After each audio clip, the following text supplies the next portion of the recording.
आदाब नाजरीन, भारत एक्सप्रेस उर्दू में आपका खैर मकदम है। मैं हूं निसार अहमद खान। रमज़ानुल मुबारक का पहला इशरा इख्तिताम की जानिब गामिज़न है। उम्मत मुस्लिमा इस मुक़द्दस महीने में ज़्यादा से ज़्यादा इबादत में मसरूफ़ है, लेकिन फ़लस्तीनी मुसलमानों का आज भी कोई पुरसान हाल नहीं है, बल्कि पूरी दुनिया बेबस होकर इसराइली मज़ालिम को देख रही है। अरब ममालिक भी माह रमज़ान में इसराइली फ़ौज की जारहियत के ख़िलाफ़ कोई हिम्मत नहीं जुटा पा रहे हैं कि इसराइल की आंखों में आंखें डालकर बात कर सकें। इसराइल समेत मुख्तलिफ ममालिक के अवाम उसके खिलाफ एहतजाज तो कर रहे हैं, लेकिन नेतन्याहू हुकूमत के खिलाफ नाराज़गी का कोई असर नहीं हो रहा है। इसराइल पर इसका अगर कुछ असर होता तो शायद रमज़ानुल मुबारक के इस मुक़द्दस महीने में फ़लस्तीनी अवाम के खिलाफ जुल्म नहीं किया जाता, या इस जुल्म पर कंट्रोल कर लिया जाता, या फिर इसराइली फ़ौज खामोश हो जाती। इसराइली फ़ौज ने रमज़ान के मुक़द्दस महीने में भी आग और बारूद की बरसात की है। इसराइल और हमास के दरमियान गज़ा पट्टी में जंग बंदी और कैदियों के तबादले के मुआहदे के लिए दोनों फ़रीक़ैन के दरमियान जारी मुज़ाकरात की नाकामी के बाद इसराइली वज़ीर आज़म बेंजामिन नेतन्याहू ने कहा है कि उन्होंने गज़ा के जुनूबी शहर रफ़ा में फ़ौजी ऑपरेशन की मंजूरी दे दी है। ताहम साथ ही उन्होंने कहा कि हमास की तरफ से जंगबंदी मुज़ाकरात में लचक दिखाने के बाद एक इसराइली वफ़द जल्द ही कतर पहुंचेगा।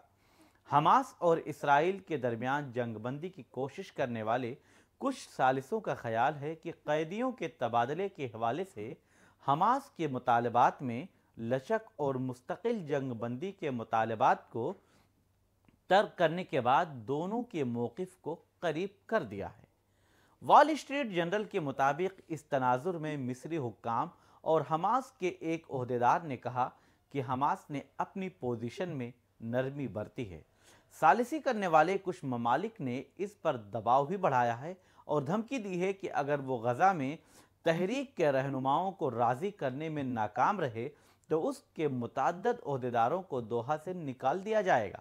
गरचे हमास पहले ही अपने साबिक़ा मुतालबे से पीछे हट चुका है, जिसमें कहा गया था कि इसराइल गुज़िश्ता हफ्ते रमज़ान के महीने से कबल मुज़ाकरात के ख़ात्मे के बाद 40 यरगमालियों के बदले जेलों में 3000 फ़लस्तीनी कैदियों को रिहा करे, जबकि इसके नए मौक़िफ़ में 1000 फ़लस्तीनी कैदियों का मुतालबा किया गया है, जिनमें से 100 उम्र कैद की सज़ा काट रहे थे। इन 40 इसराइली कैदियों की रिहाई के बदले रिहा करने की तजवीज़ पेश की गई है। इसी तरह हर 5 इसराइली ख़वातीन फ़ौजियों के बदले 250 फ़लस्तीनी कैदियों की तजवीज़ दी गई है। इसके अलावा हमास ने मुस्तकिल और जामे जंगबंदी का मुतालबा तर्क कर दिया और कैदियों की रिहाई के लिए आर्जी जंगबंदी को कबूल करने का इशारा दिया है। ताहम अब भी ऐसे ठोस नुकात मौजूद हैं जो किसी मुआहदे तक पहुंचने से रोकते हैं, क्योंकि हमास ने यह नहीं बताया है कि कितने कैदी और अब भी जिंदा हैं, और मिस्री हुक्काम के मुताबिक इसराइल जुनूब में तमाम बेघर फ़लस्तीनियों को आज़ादाना तौर पर शिमाल की तरफ वापस जाने की इजाज़त देने को कबूल नहीं करेगा।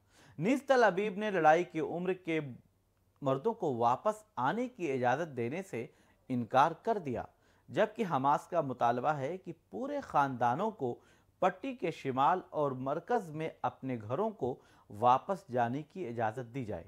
एक सीनियर इसराइली अहलकार ने इंकशाफ किया है कि नेतन्याहू दोहा जाने वाली मुज़ाकराती टीम के लिए एक फ्रेमवर्क तय करने के लिए आज रात एक और हुकूमती इजलास मुनक़िद करने का इम्कान है, लेकिन ओहदेदार ने जल्द ही इस मामले में किसी पेशरफ्त के इम्कान को मुस्तरद करते हुए कहा कि कोई पेशरफ्त नहीं हुई है।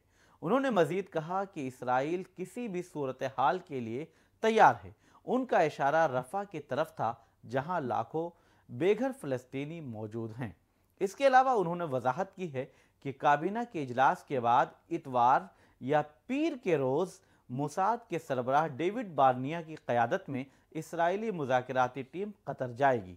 ये पेशरफ्त इस हफ्ते के मुज़ाकरात कारों के रमज़ान के पहले से किसी जंग बंदी तक पहुँचने में नाकाम होने के बाद सामने आए हैं।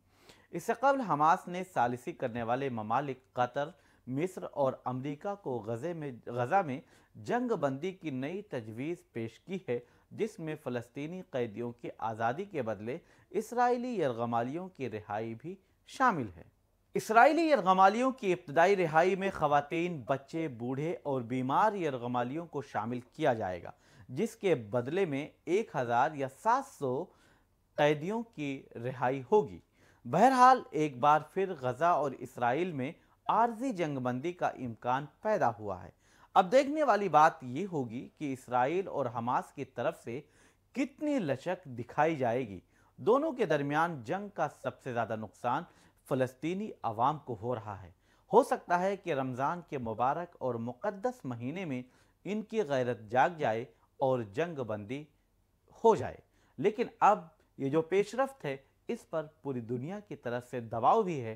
امریکہ بھی اس بات کو چاہتا ہے کہ جلد سے جلد عارضی جنگ بندی یا مناسب جنگ بندی ہو، تاکہ رمضان کے مبارک مہینے میں فلسطینی عوام کو جنگ کا سامنا نہ کرنا پڑے۔